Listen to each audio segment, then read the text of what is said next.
الله أكبر الله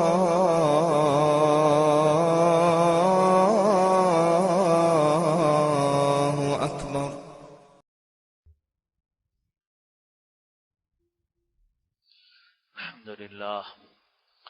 الحمد لله نحمده ونستعينه ونستغفره ونؤمن به ونتوكل عليه ونعوذ بالله من شرور أنفسنا ومن سيئات أعمالنا من يهد الله فلا مضل له ومن يضلل فلا هادي له نشهد أن لا إله إلا الله وحده لا شريك له ونشهد أن سيدنا ونبينا ومولانا محمدا عبده ورسوله صلى الله تعالى عليه وعلى آله وأصحابه وأتباعه أجمعين أما بعد.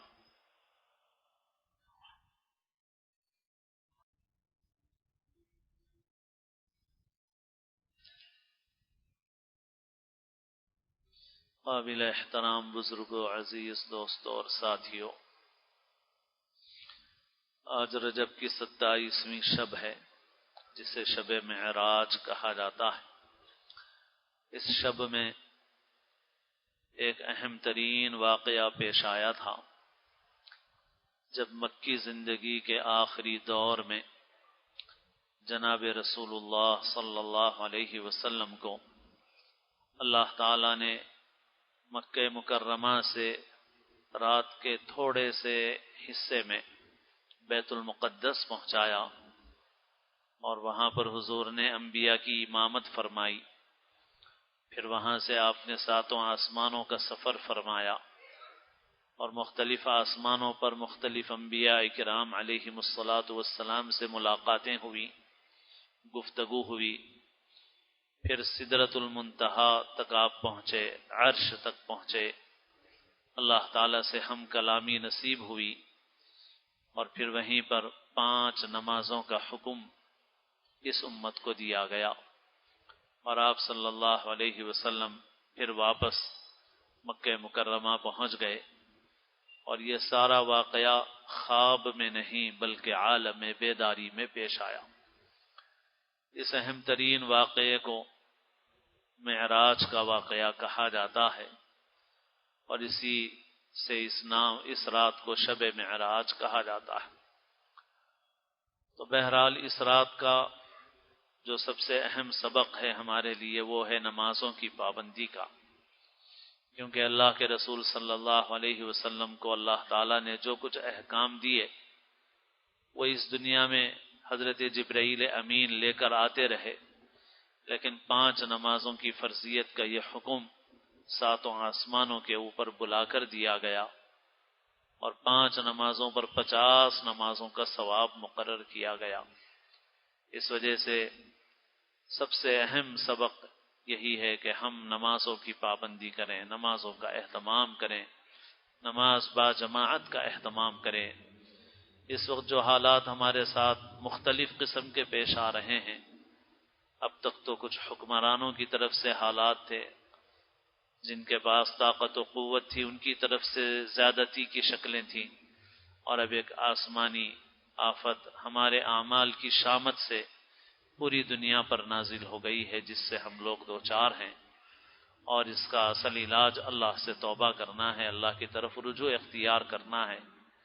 اور نمازوں کی پابندی مسلمان کے لیے بہت اہم ہے، اس وجہ سے نماز کی پابندی کا پکا عزم اور ارادہ کریں۔ اور مسلمان کے لیے تصور ہی نہیں کیا جا سکتا اس بات کا کہ مسلمان بے نمازی ہو۔ رسول اللہ صلی اللہ علیہ وسلم نے فرمایا کہ ہمارے اور کافروں کے درمیان فرق کرنے والی چیز نماز ہے، اور جو عمدن نماز چھوڑ دے اس نے کفر کیا۔ تو اس وجہ سے ہم اس گناہ سے، یعنی نماز چھوڑنے کے گناہ سے توبہ کریں اور نمازوں کی پابندی کریں۔ اس معراج کے واقعے کا سب سے اہم سبق یہی ہے، اور صاحب معراج محمد الرسول اللہ صلی اللہ علیہ وسلم سے محبت اور تعلق کا بنیادی تقاضا یہ ہے کہ ہم نماز کی پابندی کریں۔ حضور نے فرمایا قرۃ عینی فی الصلاۃ، میری آنکھوں کی ٹھنڈک نماز میں۔ اس لیے نماز کی پابندی کریں۔ آج آپ جانتے ہیں کہ بھئی اجتماعی طور پر ہمارے سیاسی لیڈر بھی اور مذہبی رہنما بھی سب نے مل کر کے یہ کہا کہ اجتماعات وغیرہ موقوف رکھے جائیں، روک دیے جائیں، لیکن چونکہ جمع ہو گئے ہیں تو چند منٹ کچھ بات عرض کی جا رہی ہے تاکہ کچھ ضروری باتیں معلوم ہو جائیں۔ تو اس لیے اس موضوع پر اب مزید کوئی اور لمبی بات عرض کرنا نہیں ہے، بس یہی ہے کہ بھئی اب جا کر کے سنتیں، نفلیں اور وتر وغیرہ اپنے گھر پر پڑھیں تو بہتر ہے، جو یہاں پڑھنا چاہے یہاں پڑھ لے، جو گھر جا کے پڑھ سکے تو بہتر ہے کہ گھر میں پڑھ لے، اور باقی رات میں جو آرام کرنا چاہے آرام کرے، جو عبادت کرنا چاہے عبادت کرے۔ 27ویں رجب کے روزے کا بھی تذکرہ بعض لوگ کرتے ہیں، مگر جو روایتیں ہیں وہ روایتیں معتبر نہیں ہیں، اس وجہ سے کسی روزے کا کوئی حکم نہیں ہے۔ بہرحال یہ ہے کہ بھئی اب انفرادی طور پر جو اعمال کرنا چاہیں اپنے گھروں میں کر لیں، جو آرام کرنا چاہے آرام کرے، فجر کی نماز با جماعت ادا کرے۔ حدیث میں ہے کہ جو عشاء اور فجر دو نمازیں با جماعت ادا کرتا ہے اسے رات بھر کی عبادت کا ثواب ملتا ہے۔ اب دوسری بات اسی بیماری کے متعلق جو اس وقت عام ہے اور اس سے بچنے کے لیے احتیاطی تدبیر کے طور پر اب ہماری ریاست میں 31 مارچ تک کے لیے اعلان کر دیا گیا کہ بھئی عام زندگی کی جو معمولات ہیں وہ روک دیے گئے ہیں۔ ہمیں اس معاملے میں تعاون کرنا ہے حکومتوں کا، اور شروع میں شبہ ہوتا تھا ہم کو بھی کہ پتہ نہیں کوئی فراڈ ہے، کوئی ہوا کھڑا کیا جا رہا ہے، کوئی غیر ضروری ایسی صورتحال پیدا کی جا رہی ہے، اور اس میں ہم لوگوں کی بھی کم سمجھی ہوگی مگر ہمارے حکمرانوں کا بھی قصور ہے۔ جیسے وہ ایک واقعہ ہے کہ ایک شخص جھوٹے طور پر لوگوں سے کہتا تھا بھیڑیا آ گیا، بھیڑیا آ گیا، جب شیر آ گیا، شیر آ گیا، جب شیر لوگ جاتے تھے تو کہتا تھا کہ میں نے مذاق کیا۔ کئی مرتبہ کے بعد لوگوں نے کہا کہ بھئی یہ تو ہمیشہ مذاق کرتا ہے، جب حقیقت میں شیر آیا اور اس نے آواز لگائی کہ شیر آیا تو لوگوں نے کہا یہ تو ہمیشہ ایسے ہی بولتا رہتا ہے، گئے نہیں۔ تو ہمارے حکمرانوں نے بھی کچھ دیانت اور امانت کا اتنا خون کیا کہ لوگوں کو جو اعتماد اور بھروسہ اپنے حکمرانوں پر ہونا چاہیے وہ حکمرانوں پر نہیں رہا۔ ہر طرح کے فراڈ، ہر طرح کے یعنی کیا کرپشن اور گھوٹالے، اتنے فراڈ، اتنے گھوٹالے کہ لوگوں کو اپنے حکمرانوں پر اعتماد نہیں رہا۔ تو بہرحال شروع میں ہم کو بھی ایسا تاثر ہو رہا تھا کہ شاید یہ کچھ غیر ضروری ہوا کھڑا کیا جا رہا ہے یا اس کے پیچھے کچھ مقاصد ہیں، لیکن اب جو صورتحال سامنے ہے اس سے یہ بات واضح ہو گئی ہے کہ ایسا نہیں ہے، بلکہ صورتحال واقعی تشویشناک ہے۔ اور جمعہ میں نے عرض کیا تھا کہ پتہ نہیں اس سے پہلے دنیا میں کبھی ایسی صورتحال پیدا ہوئی یا نہیں ہوئی، تو اب مضامین میں بھی آ رہا ہے کہ حقیقت یہ ہے کہ دنیا میں اس سے پہلے وبائیں تو آئی ہیں، مگر اس وقت جو صورتحال ہے وہ اب تک کبھی دنیا میں ایسی صورتحال پیدا نہیں ہوئی، اب تک کبھی دنیا میں ایسی صورتحال پیدا نہیں ہوئی ہے۔ اور واقعی حالات، اس لیے جن احتیاطی تدبیروں کے لیے کہا جا رہا ہے آپ اس کو ہلکے نہ لیں، لاپرواہی کا معاملہ نہ کریں، نظر انداز نہ کریں۔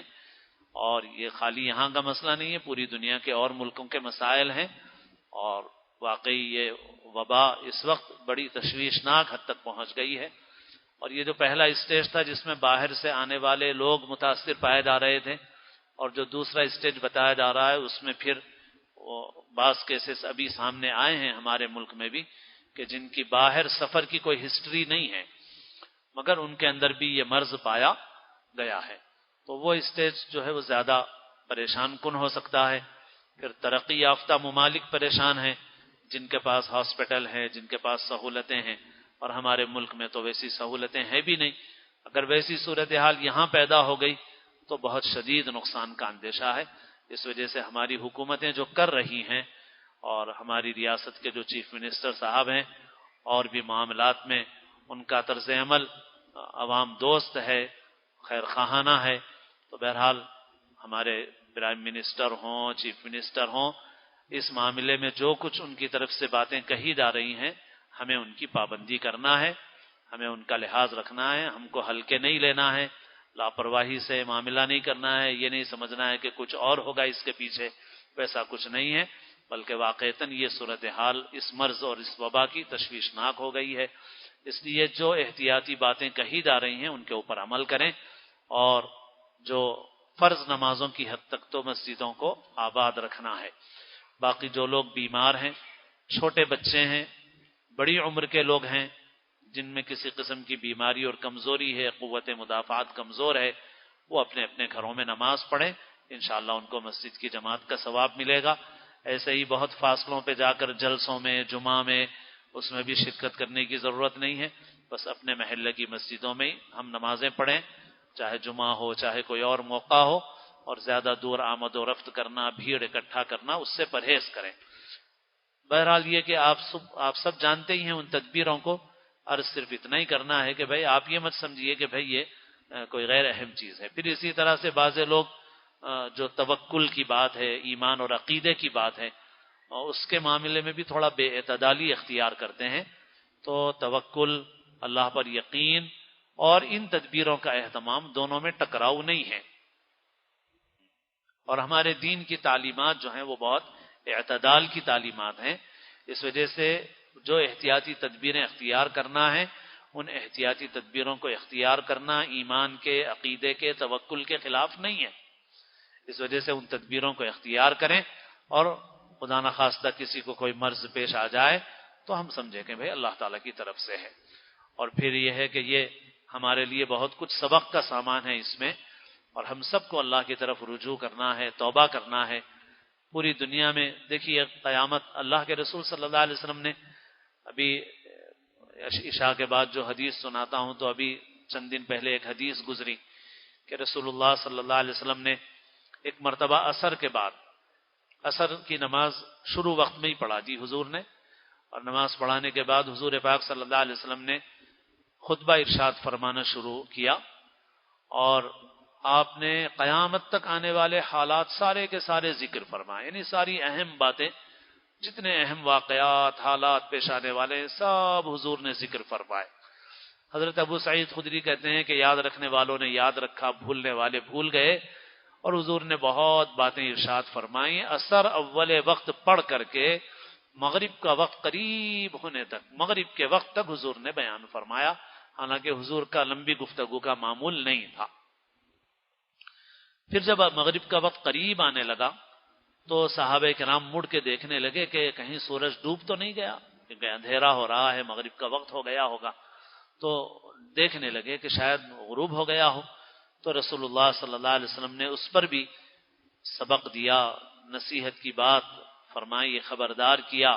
آپ نے فرمایا کہ دیکھو، میں اب صبح سے لے کر کے مغرب تک کے وقت میں اب جو وقت باقی رہ گیا ہے وہ بہت تھوڑا سا وقت ہے، اب تو غروب کے لیے بہت چند سیکنڈ، چند منٹ باقی رہ گئے ہوں گے، 1-2 منٹ باقی رہ گئے ہوں گے۔ بس یوں سمجھ لو کہ دنیا کی زندگی کا بھی اتنا بڑا حصہ گزر چکا ہے جتنا دن کا حصہ گزر چکا ہے۔ اب قیامت آنے کے لیے اتنا ہی وقت باقی ہے جتنا اب سے لے کے مغرب تک کا وقت ہے۔ جیسے دن کی عمر کا بڑا حصہ گزر گیا اور اب دن کی عمر کا تھوڑا سا حصہ باقی ہے، ایسے ہی دنیا کی عمر کا بھی بڑا حصہ گزر چکا ہے، بس اتنا ہی باقی ہے جتنا یہ تمہارے دن کا وقت باقی ہے، ختم۔ قیامت اتنی قریب ہے۔ اور ایسے ہی آپ صلی اللہ علیہ وسلم نے فرمایا کہ میں مبعوث کیا گیا اس حال میں کہ میں اور قیامت دونوں اس طرح سے ہیں۔ آپ نے 2 انگلیاں اشارہ کر کے فرمایا، اور کئی حدیثوں میں آپ نے یہ بات ارشاد فرمائی۔ اور آپ صلی اللہ علیہ وسلم کو خود اتنا اثر ہوتا تھا، کبھی کچھ موسم بدل جاتا، غیر معمولی حالات پیش آتے تو آپ ایسا گھبراتے کہ گویا قیامت قائم ہو گئی ہو، یعنی آپ یہ سمجھتے تھے کہ ہو سکتا ہے قیامت ابھی قائم ہو جائے۔ اللہ نے پھر اس کے بعد بھی موقع دیا، اور اللہ نے تقریباً 1500 سال کے قریب زمانہ گزرا، مگر اب کتنا وقت ہے نہیں معلوم، اور آخری علامتیں ظاہر ہونے والی ہیں۔ جب آخری علامتیں ظاہر ہوں گی تو توبہ کا دروازہ بند ہو جائے گا، کافر کفر سے توبہ کرے گا تو اس کا ایمان قبول نہیں ہوگا، فسق و فجور میں، نافرمانی میں مبتلا شخص اپنے گناہوں سے توبہ کرے گا تو اس کی توبہ قبول نہیں ہوگی۔ ان بڑی علامتوں میں سے ایک علامت سورج کا مغرب سے طلوع ہونا ہے۔ اور ایک علامت ایک جانور کا زمین سے نکلنا ہے جو لوگوں سے باتیں کرنے لگے گا. جب یہ علامتیں ظاہر ہوں گی وہ جانور نکلے گا لوگوں سے باتیں کرنے لگے گا. جب سورج ایک دن لوگ صبح اٹھیں گے تو معلوم ہوگا کہ آج سورج مشرق سے طلوع ہونے کے بجائے مغرب سے طلوع ہو گیا. تو جس دن ادھر سے طلوع ہو جائے گا پھر اس کے بعد کوئی توبہ کرنا چاہے گا تو اس کی توبہ قبول نہیں ہوگی. توبہ کی قبولیت کا دروازہ بند ہو جائے گا. تو جو حالات دنیا کے ہیں، جیسے میں نے کہا یہ وبا بھی اب سارے لوگ ہی کہہ رہے ہیں کہ اس قسم کی وبا، اب تک تو طاعون، چیچک اور مختلف قسم کی وبائیں دنیا میں ہوتی رہی ہیں، بہت مرتبہ ہوتی رہی ہیں، لیکن اس قسم کی عالمگیر وبا دنیا میں ابھی تک نہیں ہوئی ہے. اس وجہ سے توبہ کا موقع ہے، اللہ کی طرف رجوع کا موقع ہے، اور کھلم کھلا اللہ کی نافرمانیاں اور کثرت کے ساتھ ہونے لگی تھی. شاید انسانی تاریخ میں کبھی ایسا نہیں ہوا. اتنی بے حیائیاں، اتنی نافرمانیاں، اتنا فسق و فجور، اور وہ بھی کھلم کھلا ڈھٹائی کے ساتھ، بالکل بے شرمی کے ساتھ. گناہ تو انسان ہے، انسان سے ہوتے رہے ہیں، لیکن اتنی ڈھٹائی کبھی نہیں ہوئی. اور وہ ڈھٹائی بھی عالمگیر ہے. یعنی کہیں کہیں ایسا ہوا کہ بھئی کچھ قومیں فسق و فجور میں، عیاشی میں مبتلا ہو گئیں. کبھی یونان کے لوگ مبتلا ہو گئے، کبھی ایران کے لوگ مبتلا ہو گئے. لیکن اس وقت تو یہ ہے کہ پوری دنیا یہاں سے لے کے وہاں تک وہ اللہ کی نافرمانیاں ہیں اور بہت ڈھٹائی کے ساتھ ہیں. ایک طرف تو بے حیائی، فسق و فجور، اللہ کی نافرمانیاں، فطرت کی مخالفت، اور گویا نعوذ باللہ اللہ تعالیٰ سے مقابلے والی کیفیت. اب آپ کیا، اب لمبی بات کہنا بھی نہیں ہے کہ میں نے شرم کی بھی بات ہے ہم لوگوں کے لیے کہ جو سرزمین حجاز ہے، حجاز کی مقدس سرزمین ہے، وہاں کے حکمران پتہ نہیں وہاں بھی کیا حالات ہیں. یہ سب اللہ کا عذاب ہے ان کے لیے، ہمارے لیے، سب کے لیے، کہ وہاں پر ایک گانے والی کو دعوت دی گئی. اس حجاز کی مقدس سرزمین پہ ایک گانے والی کو دعوت دی گئی، اور ان حکمرانوں کی پتہ نہیں ایمان، غیرت، حیا کہاں چلی گئی. آج اسی کی وجہ سے حرمین شریفین بند ہو گئے. العیاذ باللہ، العیاذ باللہ، کہ ایک گانے والی بے حیا، اور کتنی بے حیا ہے وہ، اس کو دعوت دی گئی مگر اس نے ریجیکٹ کر دیا اس وجہ سے کہ وہاں خلاف فطرت اللہ کی نافرمانیوں اور بدکاریوں کی جس زمین پہ اجازت نہیں ہے، میں اس زمین پہ اپنا شو پیش کرنے نہیں آؤں گی. نعوذ باللہ. حکمرانوں نے تو دعوت دی مگر اس نے ریجیکٹ کیا. اور کیا کہہ کے ریجیکٹ کیا، اب میں بہت کلیئر نہیں بول رہا ہوں، وضاحت سے نہیں بول رہا ہوں. اس نے یہ کہا کہ جو خلاف فطرت جو طریقے ہیں بے حیائی اور بدکاری کے، چونکہ اس ملک میں ان بدکاریوں کی اجازت نہیں ہے تو میں نہیں آؤں گی. تو اس کے لیے اور دوسروں کے لیے تو ذلت کی بات ہے، لیکن اس سے بڑھ کے مسلمانوں کے لیے اور مسلمانوں کے حکمرانوں کے لیے ذلت کی بات ہے کہ ایک ایسی بے حیا اور بدکار کو انہوں نے دعوت کیوں دی، وہ بھی حجاز کی مقدس سرزمین پہ، وہ بھی حجاز کی مقدس سرزمین. تو بہرحال انہی گناہوں کا نتیجہ. پھر اسی طرح سے ایک طرف تو، اور اس قسم کے گناہوں میں ہم اور آپ بھی کسی نہ کسی درجے میں شریک ہیں. آج ہمارے گھروں کا حال، ہمارے گھروں میں بے حیائی، ہمارے معاشرے میں بے حیائی کس قدر بڑھ رہی ہے ہم اور آپ جانتے ہیں. اور دوسری طرف ظلم عام پوری دنیا میں ہر طرف. ہمارے ملک میں ابھی دہلی کا فساد ہوا، کس قدر ظلم ہے، بربریت کی داستان ہے، اور خدا کا نظام ہے. اور ہمیں اللہ پہ یقین ہے پورا. اللہ تعالیٰ موقع دیتے ہیں، ڈھیل دیتے ہیں، پھر جب اللہ پکڑنے کے لیے آتے ہیں تو اللہ کے لیے کوئی چیز دشوار نہیں. وما يعلم جنود ربك الا هو، خدا کے لشکروں کو خدا ہی جانتا ہے. چاہے کسی لیبارٹری میں بنا ہو، چاہے کسی ملک نے بنایا ہو، مگر دنیا میں کوئی کام اس کے حکم کے بغیر نہیں ہو رہا. اس کے حکم کے بغیر دنیا میں کوئی کام نہیں ہو رہا ہے. ظلم بڑھ گیا دنیا میں، جگہ جگہ ظلم، انصاف کا قتل ہو رہا ہے.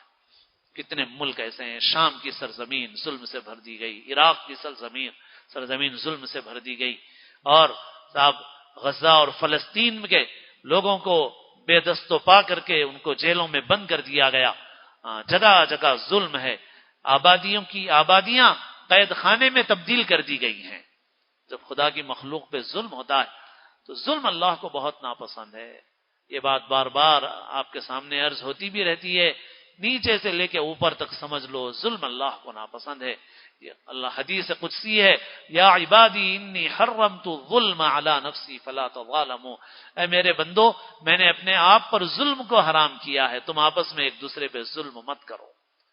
اللہ کو پورا حق ہے، وہ خالق ہے، وہ مالک ہے، جو چاہے کرے، کسی کو مارے کسی کو جلائے، وہ جو چاہے کرے، اس کے پوچھنے والا نہیں ہے کوئی، وہی خالق ہے وہی مالک ہے۔ مگر خالق و مالک بھی یہ کہتا ہے انی حرمت الظلم علی نفسی فلا تظالموا، میں نے اپنے آپ پہ ظلم کو حرام کیا، آپس میں ایک دوسرے پہ ظلم مت کرو۔ اس لیے مسلمانوں کے معاشرے میں بھی عرض کرتا ہوں، شادی کے نام پہ ظلم ہو، مسلمانوں میں ہونے والا قتل، مسلمانوں میں ہونے والے ناجائز قبضے، مسلمانوں میں ہونے والی بہت سی ایسی نافرمانیاں جو ظلم کے دائرے میں آتی ہیں۔ دیکھو کچھ گناہ ایسے ہیں جو گناہ بندے اور خدا کے درمیان ہیں، اور بندہ شرمندہ ہوتا ہے، توبہ کرتا ہے، نادم ہوتا ہے، اللہ معاف فرما دیتے ہیں، اور اکثر معاف ہی فرماتے ہیں اللہ تعالیٰ۔ مگر ظلم اللہ کو پسند نہیں ہے، اور مظلوم کی آہ اللہ کے پاس بہت پہنچتی ہے۔ اس وجہ سے ظلم کسی بھی سطح پہ ہو رہا ہو، ہم مسلمان اپنے معاشرے میں ظلم کر رہے ہوں ایک دوسرے پر، اپنے پڑوسیوں پہ ظلم کر رہے ہوں، اپنے کمزوروں پہ ظلم کر رہے ہوں، یا حکومتیں ظلم کر رہی ہوں، سب کو اللہ کی طرف خالق و مالک سے ڈرنا ہے۔ اس کا نام چاہے کوئی کچھ لے، وہ ایک ہے، اور بہت سارے لوگ اس عقیدے کو مانتے ہیں، اس کو ایشور کہتے ہیں، پرمیشور کہتے ہیں، گاڈ کہتے ہیں، خدا کہتے ہیں۔ وہ جو بھی ہے وہ ایک مالک ہے، وہ خالق و مالک ہے، اور ساری کنجی اسی کے قبضے میں ہے۔ دنیا کتنی ہی ترقی کر لے، آج ساری ترقیوں کے باوجود، سارے وسائل کے باوجود دنیا ڈھیر ہو گئی ہے اس کے ایک چھوٹے سے لشکر کے سامنے۔ تو اس وجہ سے سب انسانوں کو خدا سے ڈرنا چاہیے۔ مسلمانوں کے لیے بھی پیغام ہے، تمام انسانوں کے لیے، رعایا کے لیے بھی اور حکمرانوں کے لیے بھی، کیونکہ رعایا بھی جب ایک دوسرے پہ ظلم کرتی ہے تو اللہ تعالیٰ حکمران بھی ظالم مقرر فرما دیتے ہیں۔ تو یہ ظلم کے نتیجے ہیں کہ جس کی وجہ سے اللہ نے ایسی صورتحال پیدا کر دی ہے۔ اس لیے توبہ کریں، اللہ کی طرف رجوع اختیار کریں، اور اپنے اوقات کو صحیح چیزوں میں صرف کریں ابھی بھی، کہ اس میں جو وقت ہے بیکار چیزوں میں، لغو میں، فسق و فجور میں اپنا وقت نہ لگائیں، نماز میں، ذکر میں، تلاوت میں، آرام میں، ضروری کام میں وقت لگائیں، اور حکومتوں کی طرف سے جو ہدایات دی جا رہی ہیں وہ بہت ہی اہم ہیں، ہم ان کے اوپر عمل کریں، اور حتی الامکان ادھر ادھر آنے جانے سے پرہیز کریں۔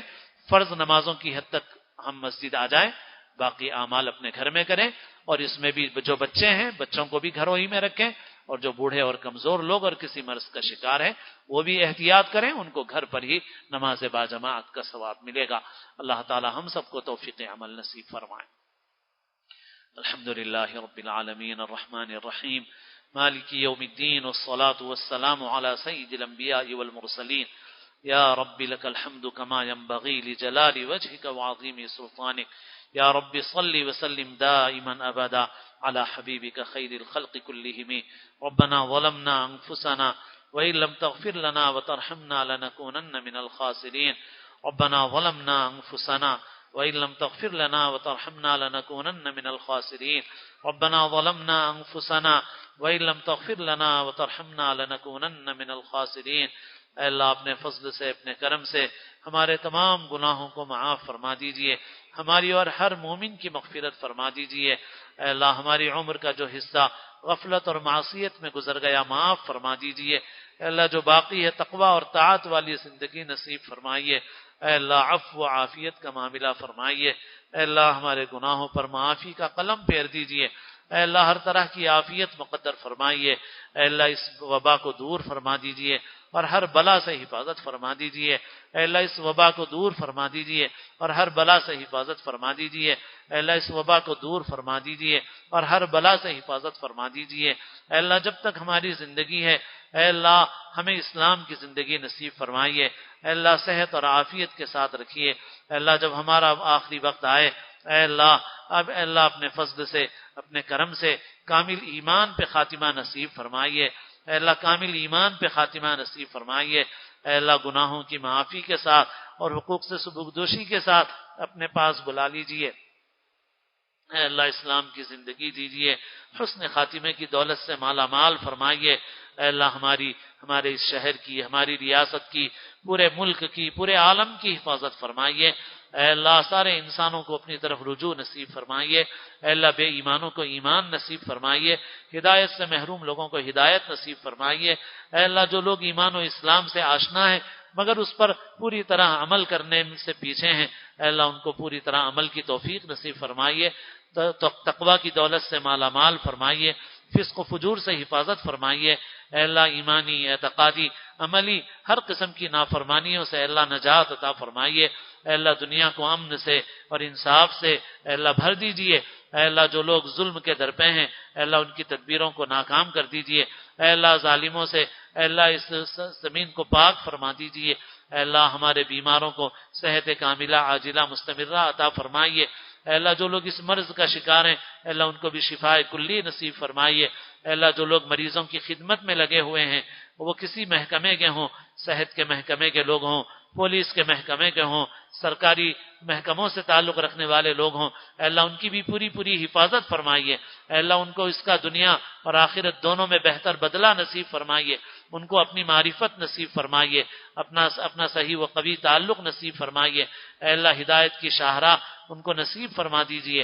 اے اللہ جو لوگ پریشان حال ہیں ان کی پریشانیوں کو دور فرمائیے، مقروضوں کے قرضوں کی ادائیگی کے غیب سے اسباب پیدا فرمائیے، بے روزگاروں کو حلال روزگار نصیب فرمائیے، بے نکاحوں کو مناسب رشتے عطا فرمائیے۔ اے اللہ ہر خیر نصیب فرمائیے، ہر شر سے ہماری حفاظت فرمائیے، جو مانگا وہ بھی عطا فرمائیے، جو مانگنے سے رہ گیا وہ بھی عطا فرمائیے۔